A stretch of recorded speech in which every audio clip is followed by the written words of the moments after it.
La ciencia. Su método y su filosofía. ¿Qué es la ciencia? 1. Introducción. Mientras los animales inferiores solo están en el mundo, el hombre trata de entenderlo, y sobre la base de su inteligencia imperfecta pero perfectible, del mundo, el hombre intenta enseñorearse del para hacerlo más confortable. En este proceso, construye un mundo artificial, ese creciente cuerpo de ideas llamado ciencia, que puede caracterizarse como conocimiento racional, sistemático, exacto, verificable y por consiguiente falible. Por medio de la investigación científica, el hombre ha alcanzado una reconstrucción conceptual del mundo que es cada vez más amplia, profunda y exacta. Un mundo le es dado al hombre. Su gloria no es soportar o despreciar este mundo, sino enriquecerlo construyendo otros universos. Amasa y remoldea la naturaleza sometiéndola a sus propias necesidades animales y espirituales, así como a sus sueños, crea así el mundo de los artefactos y el mundo de la cultura. La ciencia como actividad, como investigación, pertenece a la vida social, en cuanto se la aplica al mejoramiento de nuestro medio natural y artificial, a la invención y manufactura de bienes materiales y culturales, la ciencia se convierte en tecnología. Sin embargo, la ciencia se nos aparece como la más deslumbrante y asombrosa de las estrellas de la cultura cuando la consideramos como un bien en sí mismo, esto es como una actividad productora de nuevas ideas, investigación científica. Tratemos de caracterizar el conocimiento y la investigación científicos tal como se los conoce en la actualidad. 2. Ciencia formal y ciencia fáctica. No toda la investigación científica procura el conocimiento objetivo. Así, la lógica y la matemática, esto es, los diversos sistemas de lógica formal y los diferentes capítulos de la matemática pura, son racionales, sistemáticos y verificables, pero no son objetivos. No nos dan informaciones acerca de la realidad, simplemente no se ocupan de los hechos. La lógica y la matemática tratan de entes ideales. Estos entes, tanto los abstractos como los interpretados, solo existen en la mente humana. A los lógicos y matemáticos no se les da objetos de estudio, ellos construyen sus propios objetos. Es verdad que a menudo lo hacen por abstracción de objetos reales, naturales y sociales, más aún, el trabajo del lógico o del matemático satisface a menudo las necesidades del naturalista, del sociólogo o del tecnólogo, y es por esto que la sociedad los tolera y, ahora, hasta los estimula. Pero la materia prima que emplean los lógicos y los matemáticos no es fáctica sino ideal. Por ejemplo, el concepto de número abstracto nació, sin duda, de la coordinación. Correspondencia biunívoca, de conjuntos de objetos materiales, tales como dedos, por una parte, y guijarros, por la otra, pero no por esto aquel concepto se reduce a esta operación manual, ni a los signos que se emplean para representarlo. Los números no existen fuera de nuestros cerebros, y aún allí dentro existen al nivel conceptual, y no al nivel fisiológico. Los objetos materiales son numerables siempre que sean discontinuos, pero no son números. Tampoco son números puros, abstractos, sus cualidades o relaciones. En el mundo real encontramos 3 libros, en el mundo de la ficción construimos 3 platos voladores. ¿Pero quién vio jamás un 3, un simple 3? La lógica y la matemática, por ocuparse de inventar entes formales y de establecer relaciones entre ellos, se llaman a menudo ciencias formales, precisamente porque sus objetos no son cosas ni procesos, sino, para emplear el lenguaje pictórico, formas en las que se puede verter un surtido ilimitado de contenidos, tanto fácticos como empíricos. Esto es, podemos establecer correspondencias entre esas formas, u objetos formales, por una parte, y cosas y procesos pertenecientes a cualquier nivel de la realidad por la otra.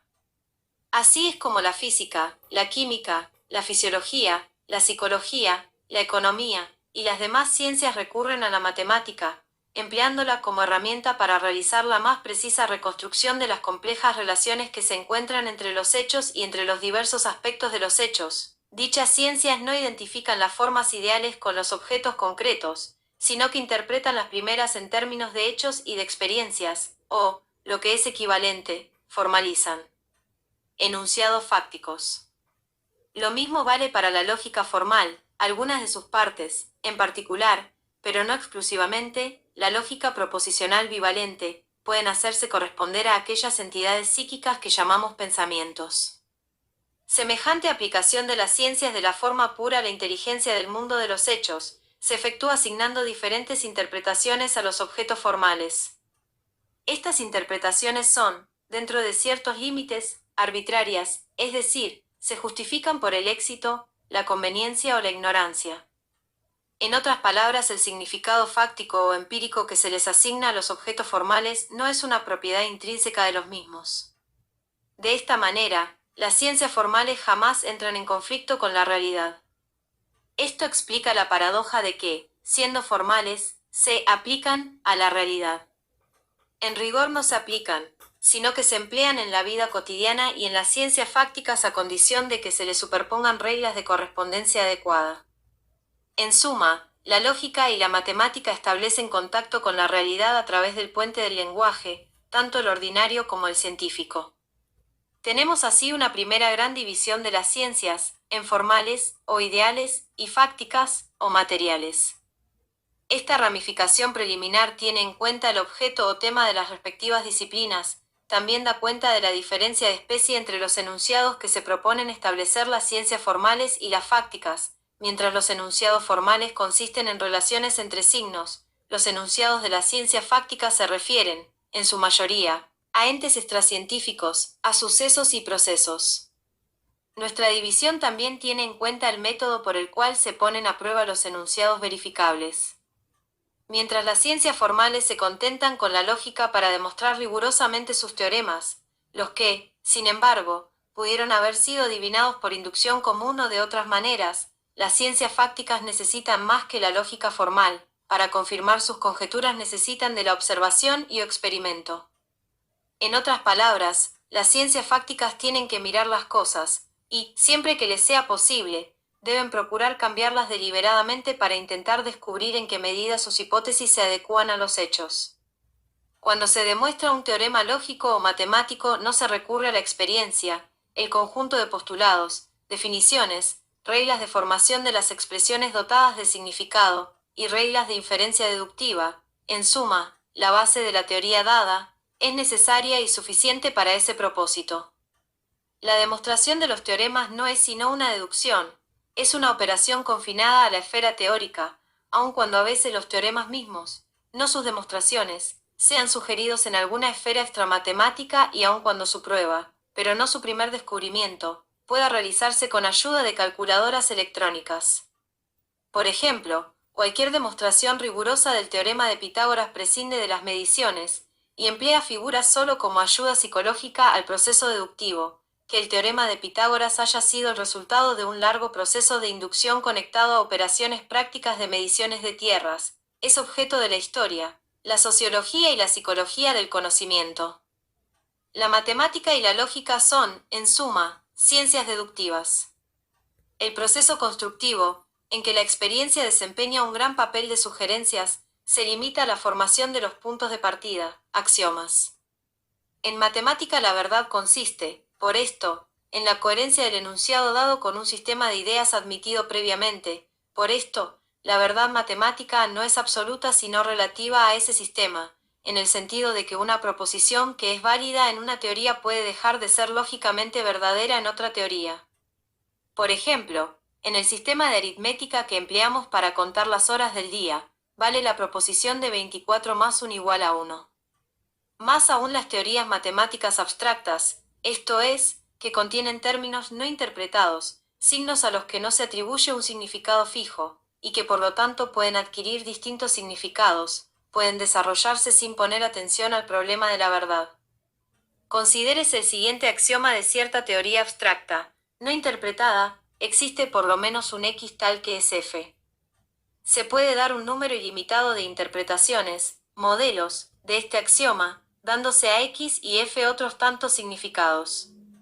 Si decimos que S designa punto, obtenemos un modelo geométrico dado. Si adoptamos la convención de que L designa número, obtenemos un cierto modelo aritmético, y así sucesivamente. En cuanto llenamos la forma vacía con un contenido específico, pero todavía matemático, obtenemos un sistema de entes lógicos que tienen el privilegio de ser verdaderos o falsos dentro del sistema dado de proposiciones. A partir de ahí tenemos que habérnoslas con el problema de la verdad matemática. Aún así, tan solo las conclusiones, teoremas, tendrán que ser verdaderas. Los axiomas mismos pueden elegirse a voluntad. La batalla se habrá ganado si se respeta la coherencia lógica, esto es, si no se violan las leyes del sistema de lógica que se ha convenido en usar. En las ciencias fácticas, la situación es enteramente diferente. En primer lugar, ellas no emplean símbolos vacíos, variables lógicas, sino tan solo símbolos interpretados, por ejemplo. No involucran expresiones tales como X es F, que no son verdaderas ni falsas. En segundo lugar, la racionalidad, esto es, la coherencia con un sistema de ideas aceptado previamente, es necesaria pero no suficiente para los enunciados fácticos. En particular, la sumisión a algún sistema de lógica es necesaria pero no es una garantía de que se obtenga la verdad. Además de la racionalidad, exigimos de los enunciados de las ciencias fácticas que sean verificables en la experiencia, sea indirectamente, en el caso de las hipótesis generales, sea directamente, en el caso de las consecuencias singulares de las hipótesis. Únicamente después que haya pasado las pruebas de la verificación empírica podrá considerarse que un enunciado es adecuado a su objeto, o sea que es verdadero, y aún así hasta nueva orden. Por eso es que el conocimiento fáctico verificable se llama a menudo ciencia empírica. En resumidas cuentas, la coherencia es necesaria pero no suficiente en el campo de las ciencias de hechos. Para anunciar que un enunciado es, probablemente, verdadero se requieren datos empíricos, proposiciones acerca de observaciones o experimentos. En última instancia, solo la experiencia puede decirnos si una hipótesis relativa a cierto grupo de hechos materiales es adecuada o no. El mejor fundamento de esta regla metodológica que acabamos de enunciar es que la experiencia le ha enseñado a la humanidad que el conocimiento de hecho no es convencional, que si se busca la comprensión y el control de los hechos debe partirse de la experiencia. Pero la experiencia no garantizará que la hipótesis en cuestión sea la única verdadera, solo nos dirá que es probablemente adecuada, sin excluir por ello la posibilidad de que un estudio ulterior pueda dar mejores aproximaciones en la reconstrucción conceptual del trozo de realidad escogido. El conocimiento fáctico, aunque racional, es esencialmente probable. Dicho de otro modo, la inferencia científica es una red de inferencias deductivas, demostrativas y probables, inconcluyentes. Las ciencias formales demuestran o prueban, las ciencias fácticas verifican, confirman o disconfirman, hipótesis que en su mayoría son provisionales. La demostración es completa y final, la verificación es incompleta y por eso temporaria. La naturaleza misma del método científico impide la confirmación final de las hipótesis fácticas. En efecto, los científicos no solo procuran acumular elementos de prueba de sus suposiciones multiplicando el número de casos en que ellas se cumplen, también tratan de obtener casos desfavorables a sus hipótesis, fundándose en el principio lógico de que una sola conclusión que no concuerde con los hechos tiene más peso que 1000 confirmaciones. Por ello, mientras las teorías formales pueden ser llevadas a un estado de perfección, o estancamiento, los sistemas relativos a los hechos son esencialmente defectuosos, cumplen, pues, la condición necesaria para ser perfectibles. En consecuencia, si el estudio de las ciencias formales vigoriza el hábito del rigor, el estudio de las ciencias fáctiles puede inducirnos a considerar el mundo como inagotable, y al hombre como una empresa inconclusa e interminable. Las diferencias de método, tipo de enunciados y referentes que separan las ciencias fácticas de las formales, impiden que se las examine conjuntamente más allá de cierto punto. Por ser una ficción seria, rigurosa y a menudo útil, pero ficción al cabo, la ciencia formal requiere un tratamiento especial. En lo que sigue nos concentraremos en la ciencia fáctica. Daremos un vistazo a las características peculiares de las ciencias de la naturaleza y de la cultura en su estado actual, con la esperanza de que la ciencia futura enriquezca sus cualidades o, al menos, de que las civilizaciones por venir hagan mejor uso del conocimiento científico. Los rasgos esenciales del tipo de conocimiento que alcanzan las ciencias de la naturaleza y de la sociedad son la racionalidad y la objetividad. Por conocimiento racional se entiende: a. que está constituido por conceptos, juicios y raciocinios y no por sensaciones, imágenes, pautas de conducta, etc. Sin duda, el científico percibe, forma imágenes, por ejemplo, modelos visualizables, y hace operaciones, por tanto el punto de partida como el punto final de su trabajo son ideas. B. Que esas ideas pueden combinarse de acuerdo con algún conjunto de reglas lógicas con el fin de producir nuevas ideas, inferencia deductiva. Estas no son enteramente nuevas.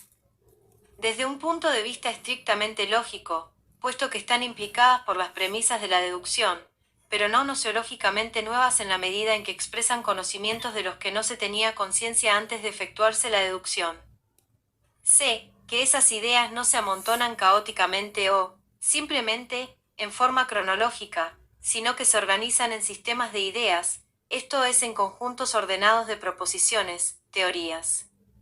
Que el conocimiento científico de la realidad es objetivo, significa a. Que concuerda aproximadamente con su objeto, vale decir que busca alcanzar la verdad fáctica. B. Que verifica la adaptación de las ideas a los hechos recurriendo a un comercio peculiar con los hechos, observación y experimento, intercambio que es controlable y hasta cierto punto reproducible. Ambos rasgos de la ciencia fáctica, la racionalidad y la objetividad, están íntimamente soldados. Así, por ejemplo, lo que usualmente se verifica por medio del experimento es alguna consecuencia, extraída por vía deductiva, de alguna hipótesis. Otro ejemplo, el cálculo no solo sigue a la observación sino que siempre es indispensable para planearla y registrarla. La racionalidad y objetividad del conocimiento científico pueden analizarse en un cúmulo de características a las que pasaremos revista en lo que sigue. 3. Inventario de las principales características de la ciencia fáctica. 1. El conocimiento científico es fáctico. Parte de los hechos, los respeta hasta cierto punto, y siempre vuelve a ellos. La ciencia intenta describir los hechos tal como son, independientemente de su valor emocional o comercial. La ciencia no poetiza los hechos ni los vende, si bien sus hazañas son una fuente de poesía y de negocios. En todos los campos, la ciencia comienza estableciendo los hechos. Esto requiere curiosidad impersonal, desconfianza por la opinión prevaleciente, y sensibilidad a la novedad. Los enunciados fácticos confirmados se llaman usualmente datos empíricos, se obtienen con ayuda de teorías, por esquemáticas que sean, y son a su vez la materia prima de la elaboración teórica. Una subclase de datos empíricos es de tipo cuantitativo. Los datos numéricos y métricos se disponen a menudo en tablas, las más importantes de las cuales son las tablas de constantes, tales como las de los puntos de fusión de las diferentes sustancias. Pero la recolección de datos y su ulterior disposición en tablas no es la finalidad principal de la investigación. La información de esta clase debe incorporarse a teorías y ha de convertirse en una herramienta para la inteligencia y la aplicación. ¿De qué sirve conocer el peso específico del hierro si carecemos de fórmulas mediante las cuales podemos relacionar? No siempre es posible, ni siquiera deseable, respetar enteramente los hechos cuando se los analiza, y no hay ciencia sin análisis, aun cuando el análisis no sea sino un medio para la reconstrucción final de los todos. El físico atómico perturba el átomo al que desea espiar, el biólogo modifica e incluso puede matar al ser vivo que analiza, el antropólogo empeñado en el estudio de campo de una comunidad provoca en ella ciertas modificaciones. Ninguno de ellos aprehende su objeto tal como es, sino tal como queda modificado por sus propias operaciones. Sin embargo, en todos los casos tales cambios son objetivos, y se presume que pueden entenderse en términos de leyes, no son conjurados arbitrariamente por el experimentador. Más aún, en todos los casos el investigador intenta describir las características y el monto de la perturbación que produce en el acto del experimento, procura, en suma, estimar la desviación o error producido por su intervención activa. Porque los científicos actúan haciendo tácitamente la suposición de que el mundo existiría aún en su ausencia, aunque desde luego, no exactamente de la misma manera.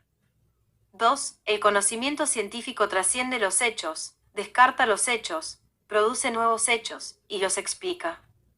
El sentido común parte de los hechos y se atiene a ellos, a menudo se imita al hecho aislado, sin ir muy lejos en el trabajo de correlacionarlo con otros o de explicarlo. En cambio, la investigación científica no se limita a los hechos observados. Los científicos exprimen la realidad a fin de ir más allá de las apariencias, rechazan el grueso de los hechos percibidos, por ser un montón de accidentes, seleccionan los que consideran que son relevantes, controlan hechos y, en lo posible, los reproducen. Incluso producen cosas nuevas desde instrumentos hasta partículas elementales, obtienen nuevos compuestos químicos, nuevas variedades vegetales y animales, y al menos en principio, crean nuevas pautas de conducta individual y social. Más aún, los científicos usualmente no aceptan nuevos hechos a menos que puedan certificar de alguna manera su autenticidad, y esto se hace, no tanto contrastándolos con otros hechos, cuanto mostrando que son compatibles con lo que se sabe. Los científicos descartan las imposturas y los trucos mágicos porque no encuadran en hipótesis muy generales y fidedignas que han sido puestas a prueba en incontables ocasiones. Vale decir, los científicos no consideran su propia experiencia individual como un tribunal inapelable. Se fundan, en cambio, en la experiencia colectiva y en la teoría. Hay más, el conocimiento científico racionaliza la experiencia en lugar de limitarse a describirla. La ciencia da cuenta de los hechos no inventariándolos sino explicándolos por medio de hipótesis, en particular, enunciados de leyes, y sistemas de hipótesis, teorías.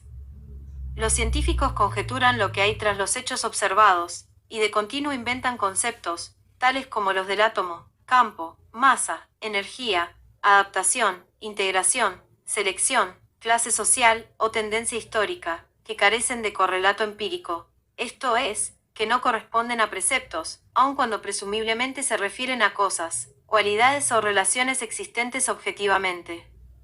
No percibimos los campos eléctricos o las clases sociales, inferimos su existencia a partir de hechos experimentales y tales conceptos son significativos tan solo en ciertos contextos teóricos. Este trascender la experiencia inmediata, ese salto del nivel observacional al teórico, le permite a la ciencia mirar con desconfianza los enunciados sugeridos por meras coincidencias, le permite predecir la existencia real de las cosas y procesos ocultos a primera vista pero que instrumentos, materiales o conceptuales, más potentes pueden descubrir. Las discrepancias entre las previsiones teóricas y los hallazgos empíricos figuran entre los estímulos más fuertes para edificar teorías nuevas y diseñar nuevos experimentos.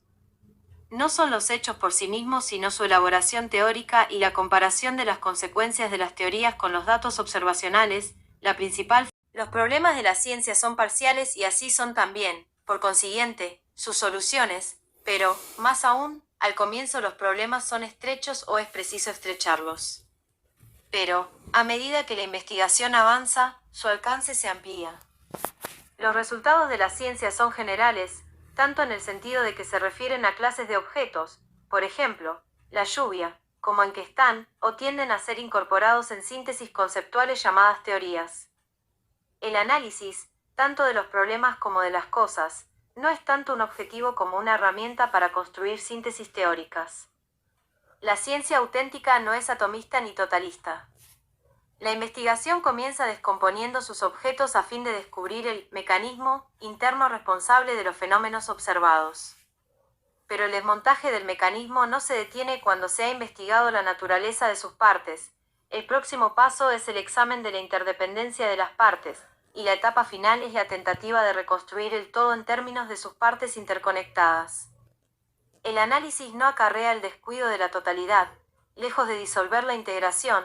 El análisis es la única manera conocida de descubrir cómo emergen, subsisten y se desintegran los todos. La ciencia no ignora la síntesis, lo que sí rechaza es la pretensión irracionalista de que las síntesis pueden ser aprendidas por una intuición especial, sin previo análisis. 4. La investigación científica es especializada. Una consecuencia del enfoque analítico de los problemas es la especialización. No obstante la unidad del método científico, su aplicación depende, en gran medida, del asunto. Esto explica la multiplicidad de técnicas y la relativa independencia de los diversos sectores de la ciencia. Sin embargo, es menester no exagerar la diversidad de las ciencias al punto de borrar su unidad metodológica. El viejo dualismo materia-espíritu había sugerido la división de las ciencias en Naturwissenschaften, o ciencias de la naturaleza, y Geisteswissenschaften, o ciencias del espíritu. Pero estos géneros difieren en cuanto al asunto, a las técnicas y al grado de desarrollo, no así en lo que respecta al objetivo, método y alcance. El dualismo razón-experiencia había sugerido, a su vez, la división de las ciencias fácticas en racionales y empíricas. Menos sostenible aún es la dicotomía ciencias deductivas, ciencias inductivas, ya que toda empresa científica, sin excluir el dominio de las ciencias formales, es tan inductiva como deductiva, sin hablar de otros tipos de inferencia. La especialización no ha impedido la formación de campos interdisciplinarios tales como la biofísica, la bioquímica, la psicofisiología, la psicología social, la teoría de la información, la cibernética o la investigación operacional. Con todo, la investigación tiende a estrechar la visión del científico individual, un único remedio resultado eficaz contra la unilateralidad profesional, y es una dosis de filosofía. 5. El conocimiento científico es claro y preciso, sus problemas son distintos, sus resultados son claros. El conocimiento vulgar. El conocimiento ordinario usualmente es vago e inexacto. En la vida diaria nos preocupamos poco por definiciones precisas, descripciones exactas o mediciones afinadas. Si éstas nos preocuparan demasiado, no lograríamos marchar al paso de la vida. La ciencia torna impreciso lo que el sentido común conoce de manera nebulosa, pero, desde luego, la ciencia es mucho más que sentido común organizado. Aunque proviene del sentido común, la ciencia constituye una rebelión contra su vaguedad y superficialidad. El conocimiento científico procura la precisión, nunca está enteramente libre de vaguedades, pero se las ingenia para mejorar la exactitud, nunca está del todo libre de error, pero posee una técnica única para encontrar errores y para sacar provecho de ellos. La claridad y la precisión se obtienen en ciencia de las siguientes maneras. A. Los problemas se formulan de manera clara. Lo primero, y a menudo lo más difícil, es distinguir cuáles son los problemas. Ni hay artillería analítica o experimental que pueda ser eficaz si no se ubica adecuadamente al enemigo. B. La ciencia parte de nociones que parecen claras al no iniciado, y las complica, purifica y eventualmente las rechaza. La transformación progresiva de las nociones corrientes se efectúa, incluyéndolas en esquemas teóricos. Así, por ejemplo, distancia adquiere un sentido preciso al ser incluida en la geometría métrica y en la física. C. La ciencia define la mayoría de sus conceptos, algunos de ellos se definen en términos de conceptos no definidos o primitivos, otros de manera implícita, esto es, por la función que desempeñan en un sistema teórico, definición contextual. Las definiciones son convencionales, pero no se las elige caprichosamente, deben ser convenientes y fértiles. ¿De qué vale, por ejemplo, poner un nombre especial a las muchachas pecosas que estudian ingeniería y pesan más de 50 kilogramos? Una vez que se ha elegido una definición, el discurso restante debe guardarte fidelidad si se quiere evitar inconsecuencias.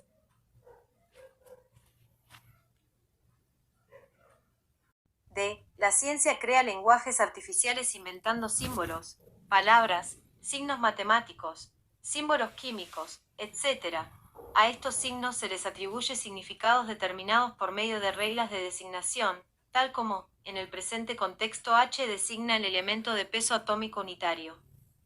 Los símbolos básicos serán tan simples como sea posible, pero podrán combinarse conforme a reglas determinadas para formar configuraciones tan complejas como sea necesario. Las leyes de combinación de los signos que intervienen en la producción de expresiones complejas se llaman reglas de formación. La ciencia procura siempre medir y registrar los fenómenos. Los números y las formas geométricas son de gran importancia en el registro, la descripción y la inteligencia de los sucesos y procesos.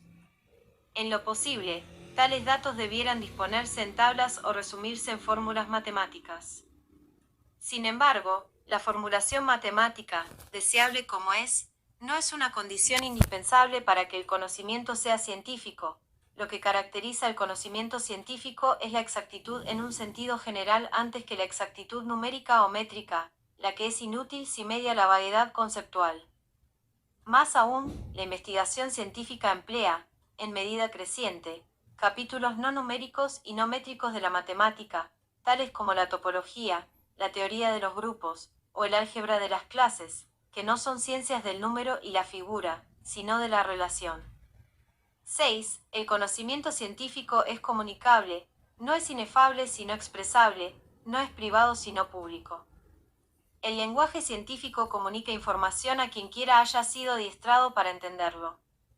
Hay, ciertamente, sentimientos oscuros y nociones difusas, incluso en el desarrollo de la ciencia, aunque no en la presentación final del trabajo científico, pero es preciso aclararlos antes de poder estimar su adecuación. Lo que es inefable puede ser propio de la poesía o de la música, no de la ciencia, cuyo lenguaje es informativo y no expresivo o imperativo. La inefabilidad misma es, en cambio, tema de investigación científica, sea psicológica o lingüística. La comunicabilidad es posible gracias a la precisión, y es a su vez una condición necesaria para la verificación de los datos empíricos y de las hipótesis científicas. Aun cuando, por razones comerciales o políticas, se mantengan en secreto durante algún tiempo unos trozos del saber, deben ser comunicables en principio para que puedan ser considerados científicos. La comunicación de los resultados y de las técnicas de la ciencia no solo perfecciona la educación general, sino que multiplica las posibilidades de su confirmación o refutación. La verificación independiente ofrece las máximas garantías técnicas y morales, y ahora es posible, en muchos campos, en escala internacional. Por esto, los científicos consideran el secreto en materia científica como enemigo del progreso de la ciencia. La política del secreto científico es, en efecto, el más eficaz originador de estancamiento en la cultura, en la tecnología y en la economía, así como una fuente de corrupción moral. 7. El conocimiento científico es verificable, debe aprobar el examen de la experiencia. A fin de explicar un conjunto de fenómenos, el científico inventa conjeturas fundadas de alguna manera en el saber adquirido. Sus suposiciones pueden ser cautas o audaces, simples o complejas, en todo caso deben ser puestas a prueba. El test de las hipótesis fácticas es empírico, esto es, observacional o experimental. El haberse dado cuenta de esta verdad hoy tan trillada es la contribución inmortal de la ciencia helenística. En ese sentido, las ideas científicas, incluidos los enunciados de leyes, no son superiores a las herramientas o a los vestidos. Si fracasan en la práctica, fracasan por entero. La experimentación puede calar más profundamente que la observación, porque efectúa cambios en lugar de limitarse a registrar variaciones, aísla y controla las variables sensibles o pertinentes. Sin embargo, los resultados experimentales son pocas veces interpretables de una sola manera. Más aún, no todas las ciencias pueden experimentar, y en ciertos capítulos de la astronomía y de la economía se alcanza una gran exactitud sin ayuda del experimento. La ciencia fáctica es por esto empírica en el sentido de que la comprobación de sus hipótesis involucra la experiencia, pero no es necesariamente experimental y en particular no es agotada por las ciencias de laboratorio, tales como la física. La prescripción de que las hipótesis científicas deben ser capaces de aprobar el examen de la experiencia es una de las reglas del método científico. La aplicación de esta regla depende del tipo de objeto, del tipo de la hipótesis en cuestión y de los medios disponibles. Por esto se necesita una multitud de técnicas de verificación empírica. La verificación de la fórmula de un compuesto químico se hace de manera muy diferente que la verificación de un cálculo astronómico o de una hipótesis concerniente al pasado de las rocas o de los hombres. Las técnicas de verificación evolucionan en el curso del tiempo, sin embargo, siempre consisten en poner a prueba consecuencias particulares de hipótesis generales, entre ellas, enunciados de leyes. Siempre se reducen a mostrar que hay, o que no hay, algún fundamento para creer que las suposiciones en cuestión corresponden a los hechos observados o a los valores medidos. La verificabilidad hace a la esencia del conocimiento científico.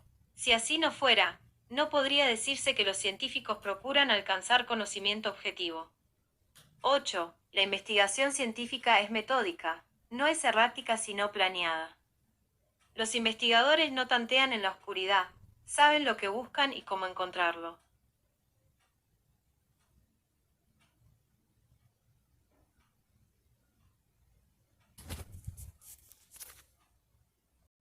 El planeamiento de la investigación no excluye el azar, solo que, A hacer un lugar a los acontecimientos imprevistos es posible aprovechar la interferencia del azar y la novedad inesperada.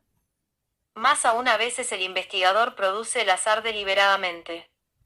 Por ejemplo, para asegurar la uniformidad de una muestra, y para impedir una preferencia inconsciente en la elección de sus miembros, a menudo se emplea la técnica de la casualización, en que la decisión acerca de los individuos que han de formar parte de ciertos grupos se deja librada a una moneda o a algún otro dispositivo. De esta manera, el investigador pone el azar al servicio de orden, en lo cual no hay paradoja, porque el acaso opera al nivel de los individuos, al par que el orden opera en el grupo con totalidad. Todo trabajo de investigación se funda sobre el conocimiento anterior, y en particular sobre las conjeturas mejor confirmadas. Uno de los muchos problemas de la metodología es, precisamente, averiguar cuáles son los criterios para decidir si una hipótesis dada puede considerarse razonablemente confirmada, eso es, si el peso que le acuerdan los fundamentos inductivos y de otro orden basta para conservarla. Más aún, la investigación procede conforme a reglas y técnicas que han resultado eficaces en el pasado pero que son perfeccionadas continuamente, no solo a la luz de nuevas experiencias, sino también de resultados del examen matemático y filosófico. Una de las reglas de procedimiento de la ciencia fáctica es la siguiente: las variables relevantes, o que se sospecha que son sensibles, debieran variarse una cada vez. La ciencia fáctica emplea el método experimental concebido en un sentido amplio. Este método consiste en el test empírico de conclusiones particulares extraídas de hipótesis generales, tales como los gases se dilatan cuando se los calienta o los hombres se rebelan cuando se los oprime. Este tipo de verificación requiere la manipulación de la observación y el registro de fenómenos, requiere también el control de las variables o factores relevantes. Siempre que fuera posible debiera incluir la producción artificial deliberada de los fenómenos en cuestión, y en todos los casos exige el análisis de los datos obtenidos en el curso de los procedimientos empíricos. Los datos aislados y crudos son inútiles y no son dignos de confianza. Es preciso elaborarlos, organizarlos y confrontarlos con las conclusiones teóricas. El método científico no provee recetas infalibles para encontrar la verdad, solo contiene un conjunto de prescripciones falibles, perfectibles, para el planeamiento de observaciones y experimentos, para la interpretación de sus resultados, y para el planteo mismo de los problemas. Es, en suma, la manera en que la ciencia inquiere en lo desconocido. Subordinadas a las reglas generales del método científico, y al mismo tiempo en apoyo de ellas, encontramos las diversas técnicas que se emplean en las ciencias especiales, las técnicas para pesar, para observar por el microscopio, para analizar compuestos químicos, para dibujar gráficos que resumen datos empíricos, para reunir informaciones acerca de costumbres, etc. La ciencia es, pues, esclava de sus propios métodos y técnicas mientras estos tienen éxito, pero es libre de multiplicar y de modificar en todo momento sus reglas, en aras de mayor racionalidad y objetividad. 9. El conocimiento científico es sistemático. Una ciencia no es un agregado de informaciones inconexas, sino un sistema de ideas conectadas lógicamente entre sí. Todo sistema de ideas caracterizado por cierto conjunto básico, pero refutable, de hipótesis peculiares, y que procura adecuarse a una clase de hechos, es una teoría. Todo capítulo de una ciencia especial contiene teorías o sistemas de ideas que están relacionadas lógicamente entre sí, esto es, que están ordenadas mediante la relación implica. Esta conexión entre las ideas puede calificarse de orgánica, en el sentido de que la sustitución de cualquiera de las hipótesis básicas produce un cambio radical en la teoría o grupo de teorías. El fundamento de una teoría dada no es un conjunto de hechos sino, más bien, un conjunto de principios, o hipótesis de cierto grado de generalidad, y, por consiguiente, de cierta fertilidad lógica. Las conclusiones, o teoremas, pueden extraerse de los principios, sea en la forma natural, o con la ayuda de técnicas especiales que involucra operaciones matemáticas. El carácter matemático del conocimiento científico, esto es, el hecho de que es fundado, ordenado y coherente, es lo que lo hace racional. La racionalidad permite que el progreso científico se efectúe no solo por la acumulación gradual de resultados, sino también por revoluciones. Las revoluciones científicas. Las revoluciones científicas no son descubrimientos de nuevos hechos aislados, ni son perfeccionamientos en la exactitud de las observaciones, sino que consisten en la sustitución de hipótesis de gran alcance, principios, por nuevos axiomas, y en el reemplazo de teorías enteras por otros sistemas teóricos.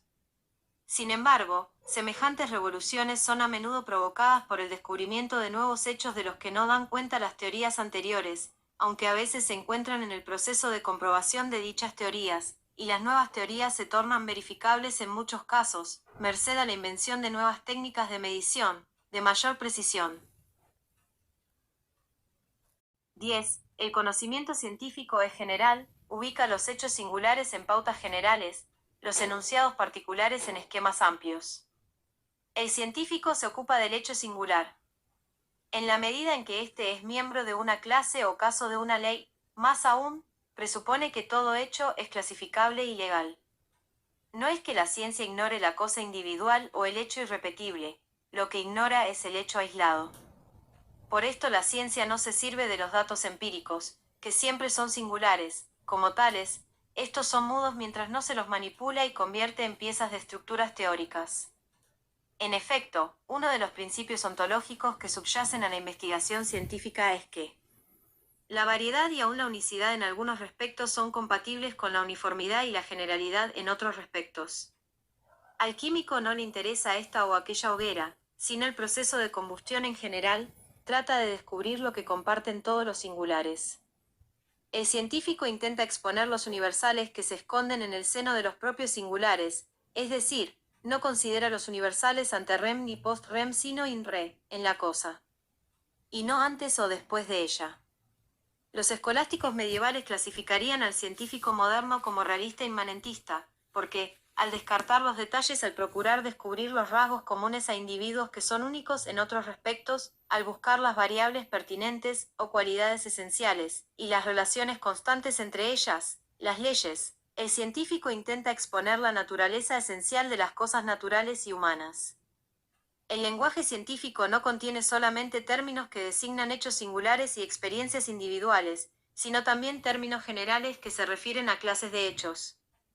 La generalidad del lenguaje de la ciencia no tiene, sin embargo, el propósito de alejar a la ciencia de la realidad concreta. Por el contrario, la generalización es el único medio que se conoce para adentrarse en lo concreto, para apresar la esencia de las cosas, sus cualidades y leyes esenciales. Con esto, el científico evita en cierta medida las confusiones y los engaños provocados por el flujo deslumbrador de los fenómenos. Tampoco se asfixia la utilidad en la generalidad, por el contrario, los esquemas generales de la ciencia encuadran una cantidad ilimitada de casos específicos, proveen leyes de amplio alcance que incluyen y corrigen todas las recetas válidas de sentido común y de la técnica precientífica. 11. El conocimiento científico es legal, busca leyes de la naturaleza y de la cultura, y las aplica. El conocimiento científico inserta los hechos singulares en pautas generales llamadas leyes naturales o leyes sociales. Tras el desorden y la fluidez de las apariencias, la ciencia fáctica descubre las pautas regulares de la estructura y del proceso del ser y del devenir. En la medida en que la ciencia es legal, es esencialista, intenta llegar a la raíz de las cosas. Encuentra la esencia en las variables relevantes y en las relaciones invariantes entre ellas. Hay leyes de hechos y leyes mediante las cuales se pueden explicar otras leyes. El principio de Arquímedes pertenece a la primera clase, pero a su vez puede deducirse de los principios generales de la mecánica. Por consiguiente, ha dejado de ser un principio independiente, y ahora es un teorema deducible de hipótesis de nivel más elevado. Las leyes de la física proveen la base de las leyes de las combinaciones químicas, las leyes de la fisiología explican ciertos fenómenos psíquicos, y las leyes de la economía pertenecen a los fundamentos de la sociología. Es decir, los enunciados de las leyes se organizan en una estructura de niveles. Ciertamente, los enunciados de las leyes son transitorios, pero son inmutables las leyes mismas. Si se considera las leyes como las pautas mismas del ser y del devenir, entonces debieran cambiar junto con las cosas mismas. Por lo menos, debe admitirse que, al emerger nuevos niveles, sus cualidades peculiares se relacionan entre sí mediante nuevas leyes. Por ejemplo, las leyes de la economía han emergido en el curso de la historia sobre la base de otras leyes, biológicas y psicológicas, y, más aún, algunas de ellas cambian con el tipo de organización social. Por supuesto, No todos los hechos singulares conocidos han sido ya convertidos en casos particulares de leyes generales, en particular los sucesos y procesos de los niveles superiores han sido legalizados solo en pequeña medida. Pero esto se debe en parte al antiguo prejuicio de que lo humano no es legal, así como a la antigua creencia pitagórica de que solamente las relaciones numéricas merecen llamarse leyes científicas. Debiera emplearse el stock íntegro de las herramientas conceptuales en la búsqueda de las leyes de la mente y de la cultura.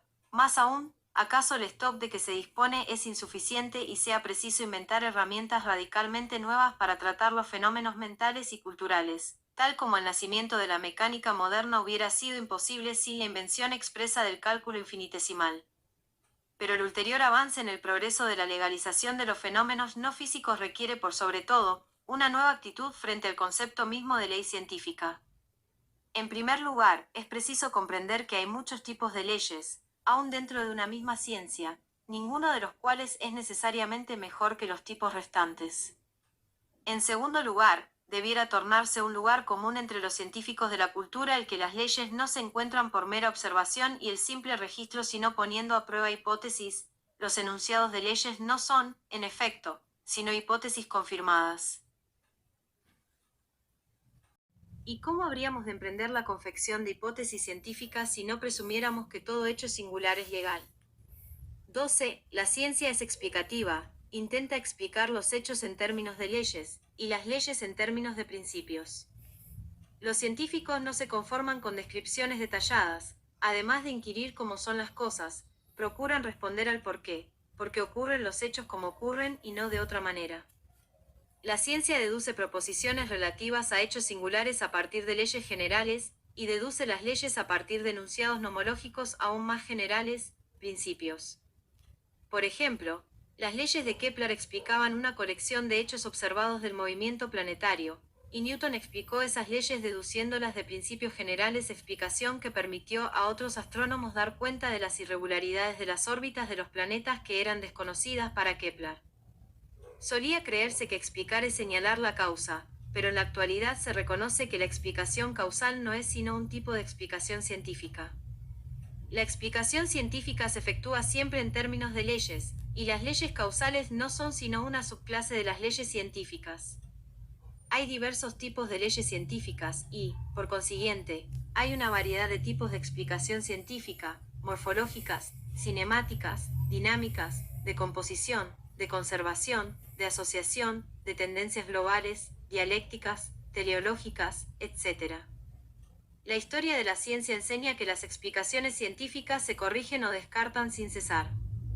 ¿Significa esto que son todas falsas? En las ciencias fácticas, la verdad y el error no son del todo ajenos entre sí, hay verdades parciales y errores parciales, hay aproximaciones buenas y otras malas. La ciencia no obra como Penélope, sino que emplea la tela tejida ayer. Las explicaciones científicas no son finales, pero son perfectibles. 13. El conocimiento científico es predictivo, trasciende la masa de los hechos de experiencia, imaginando cómo puede haber sido el pasado y cómo podrá ser el futuro. La predicción es, en primer lugar, una manera eficaz de poner a prueba las hipótesis, pero también es la clave del control y aún de la modificación del curso de los acontecimientos. La predicción científica, en contraste con la profecía, se funda sobre leyes y sobre informaciones específicas fidedignas, relativas al estado de cosas actual o pasado. No es del tipo ocurrirá, sino más bien de este otro, ocurrirá uno siempre que suceda C1, pues siempre que sucede C es seguido por o está asociado con E. C. Y E designan clases de sucesos en tanto que C1 y E1 denotan los hechos específicos que se predicen sobre la base de los enunciados que conectan a C con E en general. La predicción científica se caracteriza por su perfectibilidad antes que por su certeza. Más aún, las predicciones que se hacen con la ayuda de reglas empíricas son a veces más exactas que las predicciones penosamente elaboradas con herramientas científicas, leyes, informaciones específicas y deducciones. Tal es el caso con frecuencia de los pronósticos meteorológicos, de la prognosis médica y de la profecía política. Pero en tanto que la profecía no es perfectible y no puede usarse para poner a prueba hipótesis, la predicción es perfectible, y si falla, nos obliga a corregir nuestras suposiciones, alcanzando así una inteligencia más profunda. Por esto la profecía exitosa no es un aporte al conocimiento teórico, en tanto que la predicción científica fallida puede contribuir a él. Puesto que la predicción científica depende de leyes y de ítems de información específica, puede fracasar por inexactitud de los enunciados de las leyes o por imprecisión de la información disponible. También puede fallar, por supuesto, debido a errores cometidos en el proceso de inferencia lógica o matemática que conduce de las premisas, leyes e informaciones, a la conclusión, enunciado predictivo. Una fuente importante de fallos en la predicción es el conjunto de suposiciones acerca de la naturaleza del objeto, sistema físico, organismo vivo, grupo social, etc., cuyo comportamiento ha de predecirse.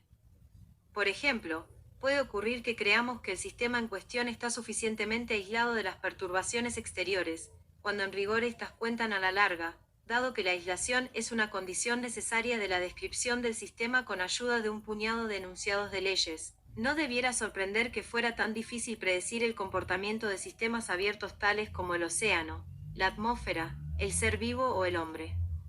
Puesto que la predicción científica se funda en las leyes científicas, hay tantas clases de predicciones como clases de enunciado nomológicos. Algunas leyes nos permiten predecir resultados individuales, aunque no sin error si la predicción se refiere al valor de una cantidad. Otras leyes, incapaces de decirnos nada acerca del comportamiento de los individuos, átomos, personas, etc., son en cambio la base para la predicción de algunas tendencias globales y propiedades colectivas de colecciones numerosas de elementos similares, son las leyes estadísticas. Las leyes de la historia son de este tipo, y por esto es casi imposible la predicción de los sucesos individuales en el campo de la historia, pudiendo preverse solamente el curso general de los acontecimientos.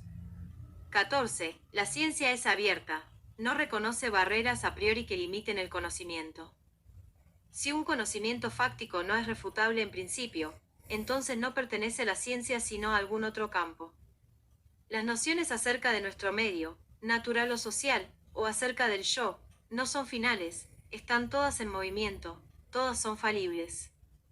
Siempre es concebible que pueda surgir una nueva situación, nuevas informaciones o nuevos trabajos teóricos, en que nuestras ideas, por firmemente establecidas que parezcan, resulten inadecuadas en algún sentido. La ciencia carece de axiomas evidentes, incluso los principios más generales y seguros son postulados que pueden ser corregidos o reemplazados. A consecuencia del carácter hipotético de los enunciados de leyes, y de la naturaleza perfectible de los datos empíricos, la ciencia no es un sistema dogmático y cerrado sino controvertido y abierto. O, más bien, la ciencia es abierta como sistema porque es falible y por consiguiente capaz de progresar. En cambio, puede arguirse que la ciencia es metodológicamente cerrada no en el sentido de que las reglas del método científico sean finales sino en el sentido de que es autocorrectiva. El requisito de la verificabilidad de las hipótesis científicas basta para asegurar el progreso científico. Tan pronto como ha sido establecida una teoría científica, corre el peligro de ser refutada o, al menos, de que se circunscriba su dominio. Un sistema cerrado de conocimiento fáctico que excluya toda ulterior investigación, puede llamarse sabiduría pero es en rigor un detritus de la ciencia. El sabio moderno, a diferencia del antiguo, no es tanto un acumulador de conocimientos como un generador de problemas. Por consiguiente, prefiere los últimos números de las revistas especializadas a los manuales, aun cuando estos últimos sean depósitos de verdad más vastos y fidedignos que aquellas. El investigador moderno ama la verdad, pero no se interesa por las teorías irrefutables. Una teoría puede haber permanecido intocada no tanto por su alto contenido de verdad cuanto porque nadie la ha usado. No se necesita emprender una investigación empírica para probar la tautología de que ni siquiera los científicos se casan con solteronas. Los modernos sistemas de conocimiento científico son como organismos en crecimiento. Mientras están vivos cambian sin pausa.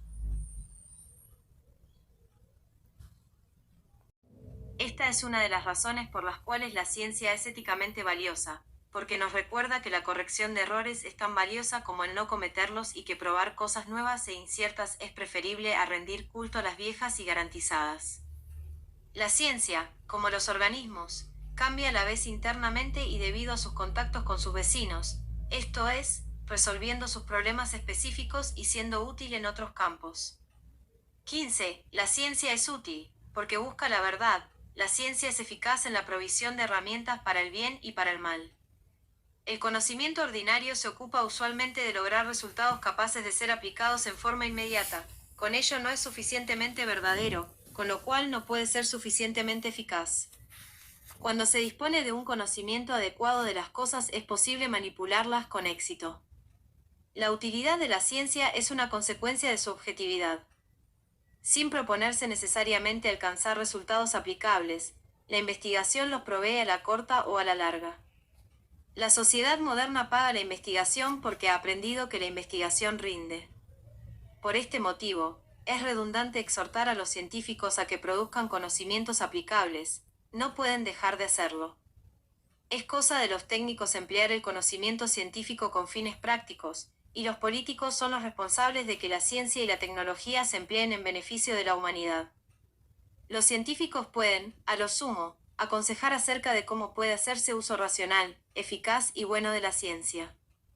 La técnica precientífica era primordialmente una colección de recetas pragmáticas no entendidas, muchas de las cuales desempeñaban la función de ritos mágicos.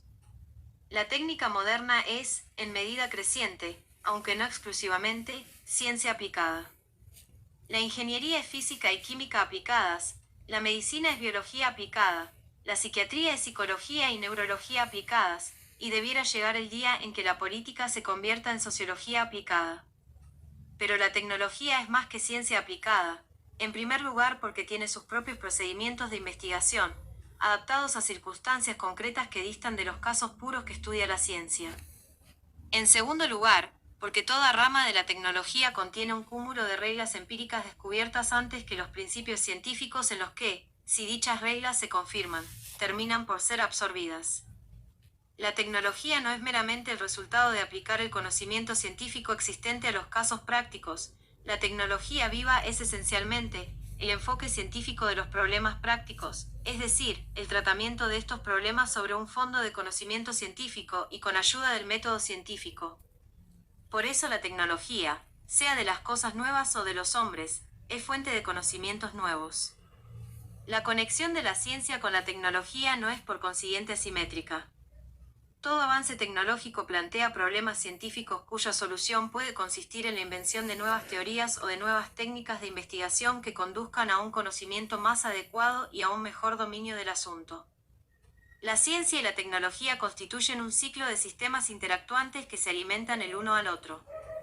El científico torna inteligible lo que hace el técnico y éste provee a la ciencia de instrumentos y de comprobaciones, y lo que es igualmente importante, el técnico no cesa de formular preguntas al científico, añadiendo así un motor externo al motor interno del progreso científico. La continuación de la vida sobre la Tierra depende del ciclo de carbono. Los animales se alimentan de plantas, las que a su vez obtienen su carbono de lo que exhalan los animales. Análogamente, la continuación de la civilización moderna depende, en gran medida, del ciclo del conocimiento. La tecnología moderna come ciencia, y la ciencia moderna depende a su vez del equipo y del estímulo que le provee una industria altamente tecnificada. Pero la ciencia es útil en más de una manera.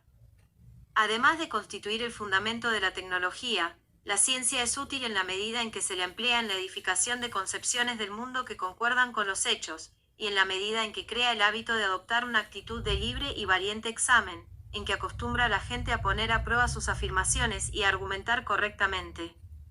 No menor es la utilidad que presta la ciencia como fuente de apasionantes rompecabezas filosóficos, y como modelo de la investigación filosófica. En resumen, la ciencia es valiosa como herramienta para domar la naturaleza y remodelar la sociedad, es valiosa en sí misma, como clave para la inteligencia del mundo y del yo, y es eficaz en el enriquecimiento, la disciplina y la liberación de nuestra mente.